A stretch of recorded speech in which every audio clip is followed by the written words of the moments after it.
اللهم صل على محمد وعلى آل محمد كما صليت على إبراهيم وعلى آل إبراهيم إنك حميد مجيد.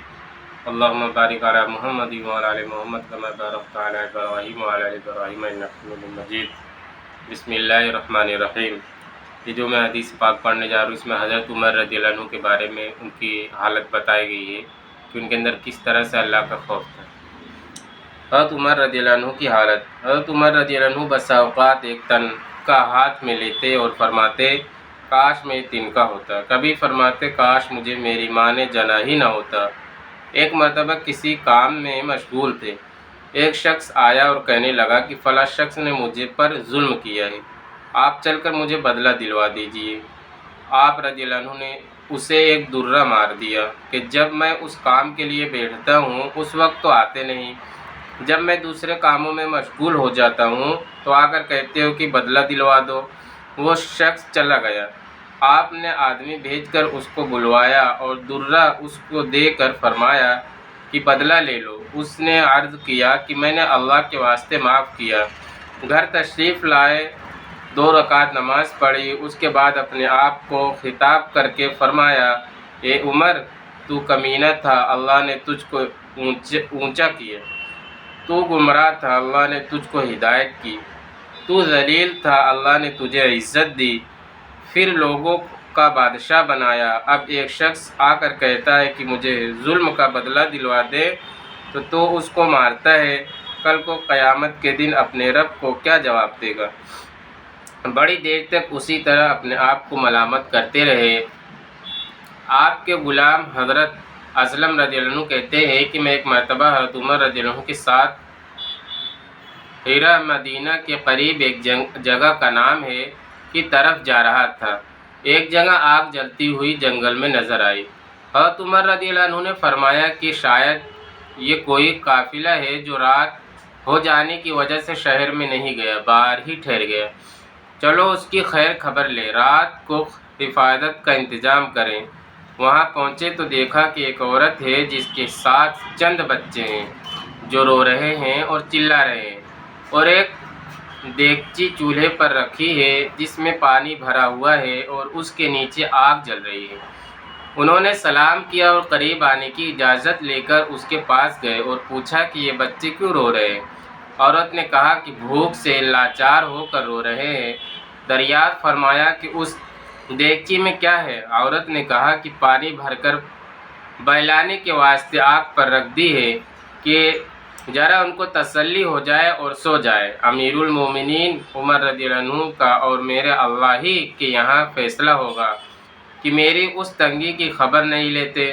حضرت عمر رضی اللہ عنہ رونے لگے اور فرمایا کہ اللہ تجھ پر رحم کرے، بھلا عمر کو تیرے حال کی کیا خبر؟ کہنے لگی کہ وہ ہمارے امیر بنے ہیں اور ہمارے حال کی خبر بھی نہیں رکھتے.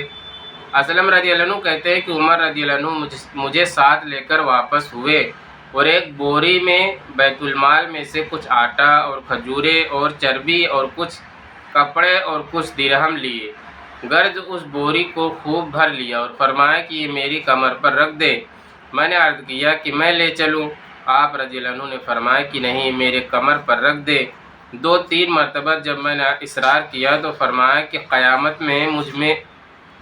میں بھی میرے بوجھ کو تو ہی اٹھائے گا، اس کو میں ہی اٹھاؤں گا، اس لیے کہ قیامت میں مجھ ہی سے اس کا سوال ہوگا.